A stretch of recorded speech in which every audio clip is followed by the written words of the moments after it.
Mga katambay, kamusta po? Si Kamanong po, nagbabalik po muli para po magkomento po sa inyo dito po sa Tambay Makabayan. Magandang araw po, tanghali, hapon, gabi, madaling araw po sa ating lahat. Sana po nasa mapayapa at maayos po tayong kalagayan, mga kababayan. Ito po mga tambay, talagang wala pong lihim o sinasabing baho o basura na hindi aalingasaw mga tambay. Noong mga nakaraang linggo po, ang representative po ng 4th District na si Richard Gomez ay binanata niya po si Mayor Magalong ng Baguio dahil po sa issue ng flood control. Ngayon po mga tambay, siya na po mismo ngayon ang nasa hot seat dahil meron pong isang mayor na nasasakupan niya po ng kanyang 4th District. Ang mayor po ng Matag-Ob, Leyte na si Mayor Bernie Tacoy ay nagrereklamo po sa mga proyekto po ng congressman ng 4th District na si Richard Gomez. Nirereklamo po ang kanya po mga project na mga flood control na napakahinang klase, napakadali pong nasira at wala pa halos mga bakal ayon kay Mayor Bernie Tacoy ng Matag-Ob, Leyte mga tambay. Pakinggan po natin sa radyo. Mayroon pong interview sa radyo po si Mayor Bernie Tacoy, mga kabayan ng DZMM. Pakinggan po natin ang interview niya po sa radyo dito po sa Leyte, mga katambay. Ibang klase po si Richard Gomez, ano? Yung banat ng banat po at talagang tinitira po si Mayor Magalong. Yung pala, siya po pala yung may issue rin sa flood control projects. At napakarami pong proyekto sa Leyte. Sa probinsya po ng Leyte, ay napakarami pong flood control projects na nagawa na gagawin daw po diyan. Ay nasa 262 ang natapos na raw po. Tapos na. 362 ang napakarami po diyan. At syempre po, taga diyan din po sa probinsya na yan ang speaker na tinatawag ng Vice President na si Tambaluslos. Mga kabayan, si Speaker Tambaluslos daw po. Napakarami, no? Taga dyan po, magkakasama po sila. Pakinggan po natin ang pahayag po sa radyo, mga tambay, sa interview po kay Mayor Bernie Tacoy ng Leyte, Matag-Ob. Ano po yung issue ninyo sa mga nasirang flood control projects sa inyong distrito? Actually po, no, may nangyari kasing pag-uulan dito sa amin at saka may mga proyekto tayo dito, no, from DPWH na flood control at isa sa mga ito ay nasira nung nakaraang baha na dumaan doon sa sa bayan natin ng Matag-Ob. Base doon sa nakita namin, no, mas maganda na rin siguro na pagkakataon na namin ito ngayon na magkaroon kami ng parang partisipasyon doon sa mga investigasyon ngayon ng mga medyo may mga problema na mga flood controls. At ito dito sa amin sa Matag-Ob, sa nakaraang almost more than 3 years ay hindi tayo nagkaroon ng coordination pag may mga proyekto dito sa atin. Ito ngayon, isa sa mga proyekto ng DPWH ay nasira nga, kaya in time na rin para magkaroon tayo ng partisipasyon at magkaroon ng investigasyon itong isang flood control or mitigating flood structure na nandito sa atin sa bayan ng Matag-Ob. So meron ba kayong parang nakikitang palatandaan na may anomalya ang pagkakagawa ng proyekto dahil mabilis nasira? Actually, no, itong proyekto na to ay hindi pa to na turn over. Pero sa base sa nakita natin, according to the result of our evaluation and assessment from our engineering office, ay ang mga bakal, maliban sa maliit, napakalayo ng agwat ng isa. Hindi talaga, para sa akin, napaka-substandard. At isa pa to, kailangan makita natin kung nagkaroon ba sila ng seat files kasi bakit biglang bumagsak yung isang parte, around siguro mga 23 meters or more, mahigit pa ang bumagsak. At nakita naman natin sa mga bato na ginagamit instead of kid-size boulders ay napakaliit. Kaya kahit naman hindi pa, the issue is hindi pa na, kahit naman ang project ay hindi pa natapos, pero kailangan natin na matapos ito na maayos. Kaya mas maganda na hindi pa natapos, na ma-check na natin kung pwede bang ituloy o kailangan bang may ayusin. So, Mayor, hindi pa pala napakinabangan. Hindi pa napapakinabangan, mga kabayan, ibang klase, no? Ibang klase ito pong proyekto po na ito sa Port District po ng Leyte. Ibang klase. Kaya grabe po, mga tambay, lumalabas na po ang mga baho po nila, mga kabayan. Ibang klase. Talagang pagdating po sa korupsyon sa ating bansa, pagdating sa pera, ay talaga pong hindi po natin maasahan pala ang mga politiko. Kahit sa sinasabi mo na sila po ay ubod ng gandang lalaki. Hindi pala madadaan sa gandang lalaki yan, mga tambay. Pagdating na po sa usaping pera, mga kabayan. Ituloy po natin, mga tambay. Actually, yung project na yan ay andyan na. Mayroon ng portion at tapos na siya kasi dalawang proyekto yan. Dalawang phase, tagpo 48 million ang isa. Wow. Yung itong natapos na medyo almost done na ay ito yung bumagsak dun sa bandang unahan, another 48 million na naman. At hindi lang ito, mayroon pang isang project din dito na 96 million na inumpisahan pero hindi rin tinapos. Wow. O hindi tinuloy ang isang proyekto na to. Isang flood control din. Opo, pero Mayor, di po ba dapat nag-check din ang LGU sa development ng mga ganyang klaseng Una muna proyekto? siguro, alam ba ng LGU na may Ayun na ganyang nga, itatayo? oo, humingi ba ng permit? Humingi ba ng permiso? Oo. Na-coordinate ba sa LGU yan? Actually, ito ang isa sa mga problema namin dito. Lahat ng mga proyekto ng DPWH ay makakatanggap na lang kami ng yung mga proyekto nila tapos na, may mga binibigay sa atin na letter from DPWH pero na yung proyekto inumpisahan na, hindi nagkaroon ng coordination, hindi nagkaroon ng consultation, hindi naman lang tayo tinatanong kung itong mga itatayo nilang proyekto ay base doon sa nakalagay na priorities natin para naman makatulong tayo. Actually, walang kinukuha kahit man lang building permit o mga dokumento na nagpapaalam sa atin na mayroong ilalagay ang DPWH sa isang project dito sa ating bayan. Lahat ng mga proyekto ng DPWH actually ay walang coordination at walang consultation dito sa local government unit ng Matago. Pero sino ang nagdesisyon na maglagay ng proyektong ganyan dyan sa area ninyo? Kaninong proyekto yan? Kay Congressman? Pundo to ng congressman ng 4th District, pundo ni Congressman Richard Gomez kasi sa distrito to, galing sa kanya at nagkaroon pa nga to ng groundbreaking. Actually, itong proyekto na to, itong nasira, inumpisahan to last February ang construction implementation. Mayroon tayong interview sa isa sa mga engineers kahapon. Sinasabi niya na last February, actually nakita natin last February, inumpisahan nila yan. Nagtataka tayo bakit wala man lang coordination sa atin. Then, March 27, nagkaroon sila ng groundbreaking sa ginawang ginawang project na flood control. Pagkatapos, during groundbreaking, nandoon si Congressman Richard Gomez, nandoon lahat ng team nila sa politika dito sa bayan namin. May mga kasama pang kandidato na iba, naka-uniforme ng campaign shirts nila, na groundbreaking at saka parang ginawang kampanya. Actually, that was a campaign period time. Kaya isa yun sa mga insulto namin kasi sa amin, sa local government unit ng Matago. Kahit man lang hindi inimbitahan yung politiko, sana man lang isa sa mga empleyado namin from engineering office, from municipal planning office ay nandun kasama. So teka muna, Mayor, ang sinasabi mo is hindi yan kailangan dapat sa lugar ninyo. Hindi yan kailangan o kailangan din naman kahit papaano?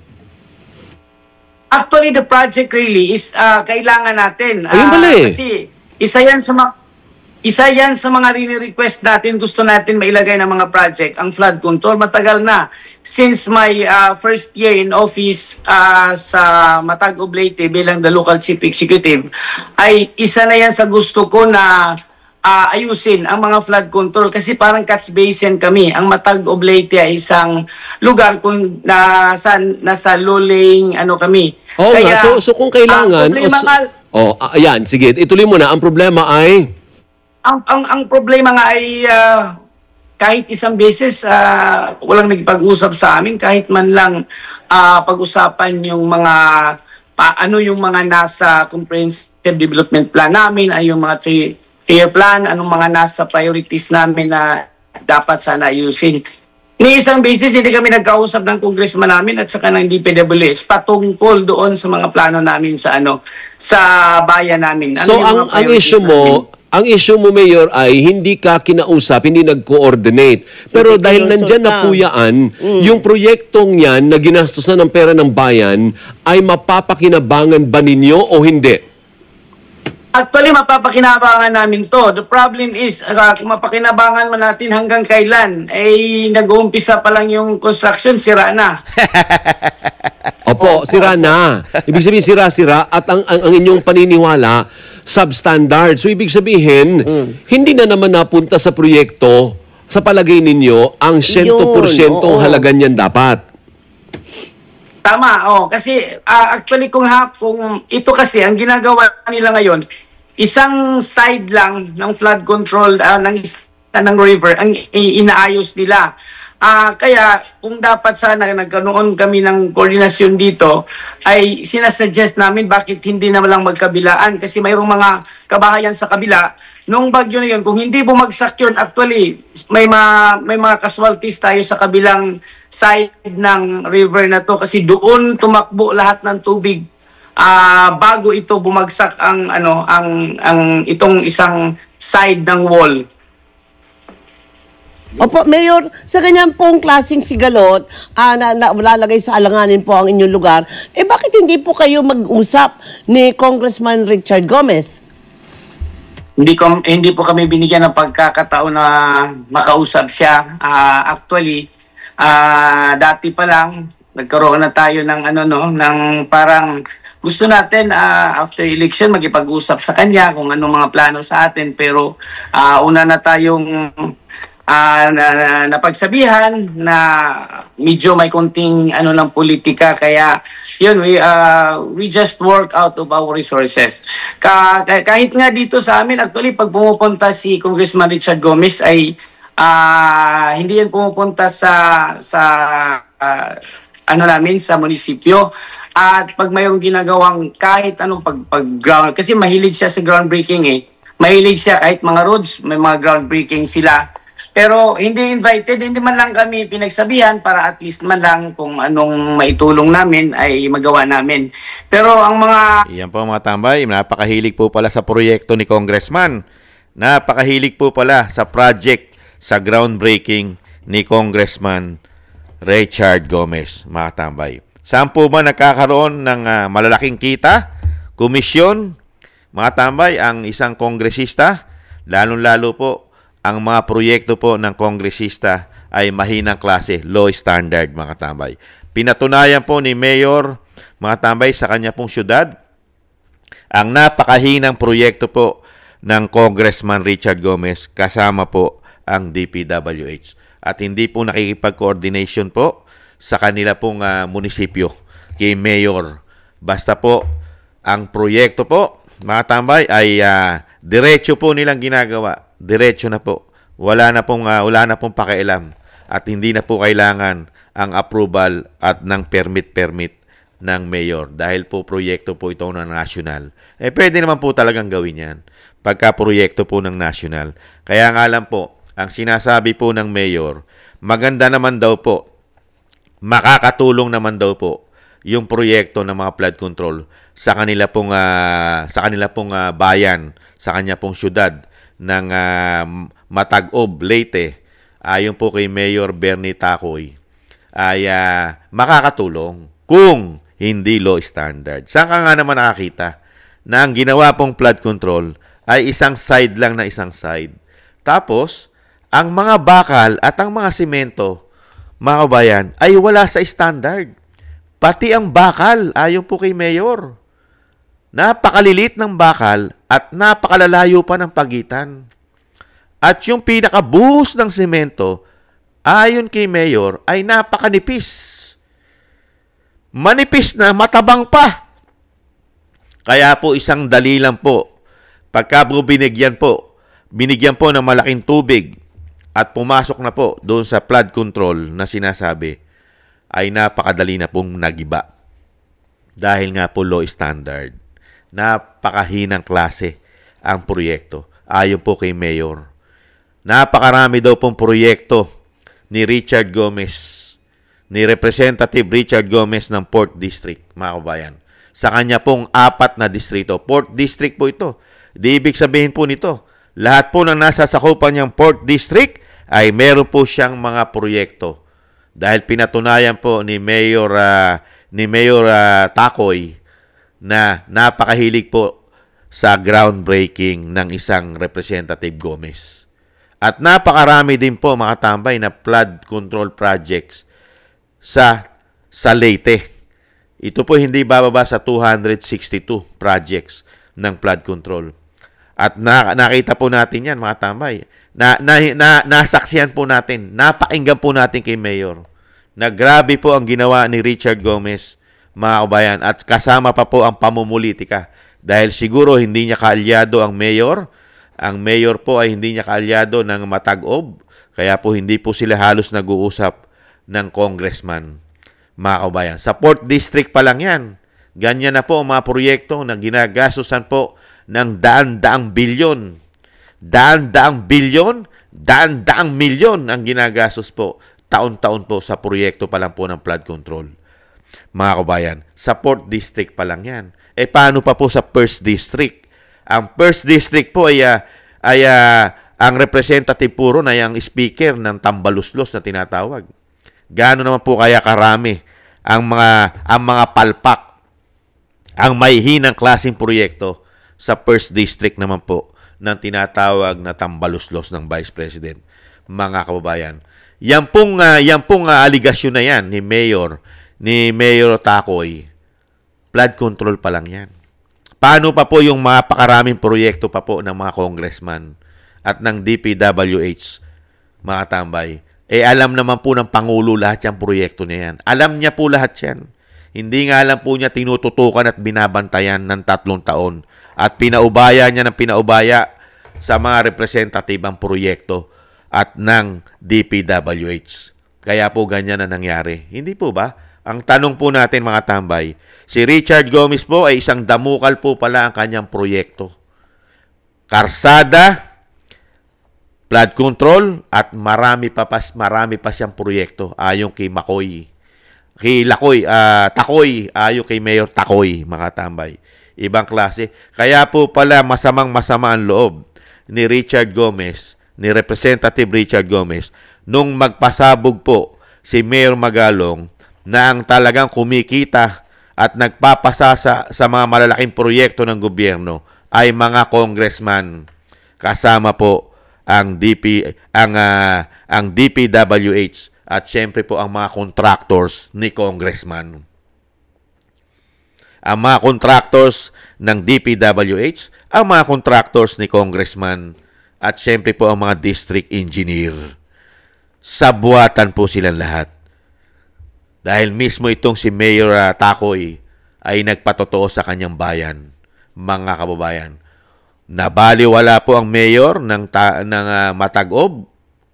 Wala pong coordination ang representative na si Congressman Gomez. Kaya po nagkandaleche-leche po ang proyekto dahil unang-una po pinagkakitaan po nila umano ng isang damukal na salapi ng taxpayer ng bayan. Taxpayer po at pati po ang inutang nila ay pinakinabangan ng mga magnanakaw, ng mga demonyong magnanakaw ng mga politiko sa ating bansa. Ganyan po nila ginagatasan ng taong bayan. Gamit po ang mga proyekto nila umano. Gamit ang proyekto ng gobyerno, Diyan po tayo ginigisa sa sarili nating mantika. Inuubos po ang pera taon-taon sa pondo, nilalagyan nila ng malalaking pondo ang kanilang mga proyekto, pero pagka ginawa na po, puro mahihinang klase na po at ang taong bayan na po ang magdurusa pag ito po ay nasira na, mga kababayan. Naubos ang pera, naibulsa ang pera umano, ang perwisyo sa taong bayan. Katulad po ito sa Leyte at dito po sa syudad ng Matag-Ob, mga kababayan. Yan po. Yung sinasabi nga po natin, mga kababayan, wala pong baho na hindi aalingasaw. Di po ba, Representative Richard Gomez? Walang baho na hindi po aalingasaw dahil napakabaho. Di po ba? At walang lihim na hindi mabubunyag. Lalo-lalo po ngayon. Panahon po ngayon ng korupsyon ay sumisingaw ang mga korupsyon. Panahon po nila ngayon. Nagsisingawan po ang mga korupsyon, lalo-lalo po ng DPWH, ng mga congressman, may mga kasama pa mga senador umano riyan, at siyempre, ang head of state, ang Pangulo. Siya po ang head of state, mga kababayan. Yan po, mga kababayan, umalingasaw na po. Umalingasaw na po ang mga proyekto po ni Representative ng 4th District na si Richard Gomez. Kaya po pala siya banat ng banat kay Mayor Magalong. Nasaktan po pala siya, mga kababayan. Dahil involved din po pala siya sa napakaraming proyekto ng flood control sa Leyte. Hindi po bababa sa 262 project ang mga flood control po dyan. Pinaghati-hatian po yan ng mga representative umano. Pagka po pinaniwalaan natin si Mayor Bernie Takoy, sila po ang may control kasama ang DPWH, mga kababayan. Pinaghati-hatian po nila ang 262 flood control sa probinsya ng Leyte. Ibang klase kayo. Ibang klase kayo. You know? 3 taon yung ginatasan ang mga Pilipino. Mahiya naman kayo. Kayo po pala. Kaya nga sinasabi natin, hindi po pagandahan ng lalaki at hindi porket sikat ka at artista ka ay hindi ka na magnanakaw sa pera ng taong bayan, mga kababayan. Maraming salamat po sa nakagusto po ng ating tambayang makabayan sa YouTube at TikTok, at ganoon din po sa mga nagko-comment, like, share, and subscribe. Sa mga subscribers po natin, maraming salamat po sa inyo po, mga kababayan. Mabuhay po kayo. At sa mga magsusubscribe pa po, maraming salamat po. At shoutout din po sa mga nagbibigay po ng pangkape at tulong po sa inyo. Shoutout po Kingston 123 ng Hong Kong, Eric Hershio ng Canada, Jake Yahoo 4531 ng Maisog, California, USA, Gina Ray Solidides ng Berlin, Germany, Julieta Silona ng Sydney, Australia, Baby Roman, Ate Isa na Cagayan, si Jem Aris ng United Arab Emirates, Jovelyn Watanabe ng Japan, ako si Pilam, Ani Jo, Chidorico Erguisa Jr., si Artel Villacorta, Wills Bubbles 5697, Rosalina RK Team 888, Michelle Yamaguchi Vlog, Norma Garcia, Gay at Shena, at si Ma'am LB at Sir Manny ng North Miami, Florida, USA. Thank you po sa inyo pong mga biyaya. Ingat po kayo, lalo po sa inyong mga paggawa. At syempre po, bago po tayo magtapos, isama po natin, mga tambay, ang magbigay po tayo, magkaisa po tayo na magbigay po ng panalangin at dasal na maingatan po ang pamilya Duterte. Ang ating Vice President, syempre po, maingatan po siya sa kasamaan at syempre po, mailigtas po siya sa kapahamakan. At ganoon din po, mga tambay, ang ating dating Pangulong Duterte, isama po natin sa ating mga panalangin din po na madugtungan pa po ang kanyang buhay at kalakasan, mailayo po sa kapahamakan at makabalik po sa lalong mabilis sa ating bansa. Maraming salamat po sa mga dasal. At ganoon din po, mga tambay, tayo po ay magdasal na maingatan tayo po kasama po ang ating buong sambayanan. Thank you po, mga tambay. Ingat po. Bye-bye.